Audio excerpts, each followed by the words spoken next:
ABC 57's Sarah Best is live in the studio. And Sarah, you looked into how the rise in drug use is affecting the state's foster care system. Yeah, that's right, Colleen. And for years, the need for foster care was actually on a steady decline. But in 2012, that changed. Experts say an increase in drug use came with a dramatic increase in kids entering the foster care system.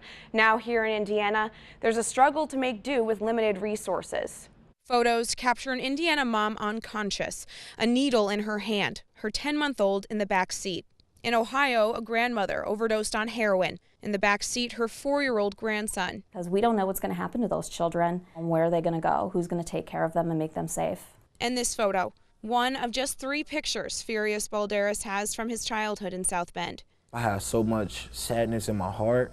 If he never drunk alcohol and did all those drugs, I don't think he would be as a bad person as he was. I think that took a toll on him. Now 20 years old, Furious tells me his biological father was abusive.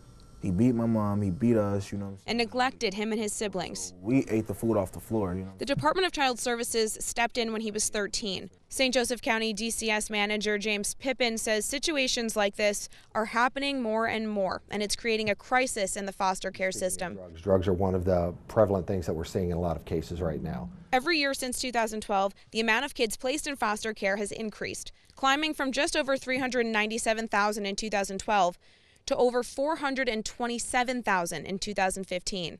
And according to the Adoption and Foster Care Analysis and Reporting System, nationwide, 32% of cases involve parental substance use. In Indiana, that number is a staggering 52%. Drug use is done by one person, but it affects so many more people. The increased need is a strain on the department. DCS has hired 459 new family case managers in the last 3 years. There's a saying, it takes a village to raise a child, and I really believe that's the truth. The Villages in Elkhart is one of the state's largest organizations connecting kids with foster families. We turn away referrals on a daily basis, 5 to 10 every day, because we don't have homes for these children.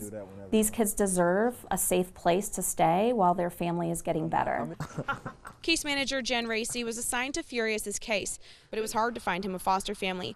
So he lived at the Safe Station, an emergency youth shelter in South Bend.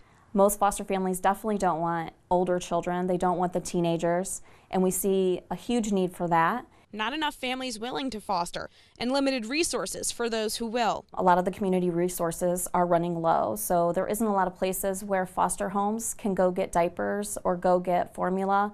So I asked James Pippin, where do we go from here? Communities really need to rally around these parents, not look at them as, you're a bad parent or you're a problem. Don't look at it like that. Look at it as, what can we do to help? And what you can do to help, James said a big part of that is education. Learn more about child abuse and what it takes to be a foster parent.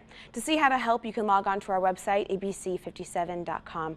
For now, reporting live in the studio, Sarah Rivest, ABC 57 News.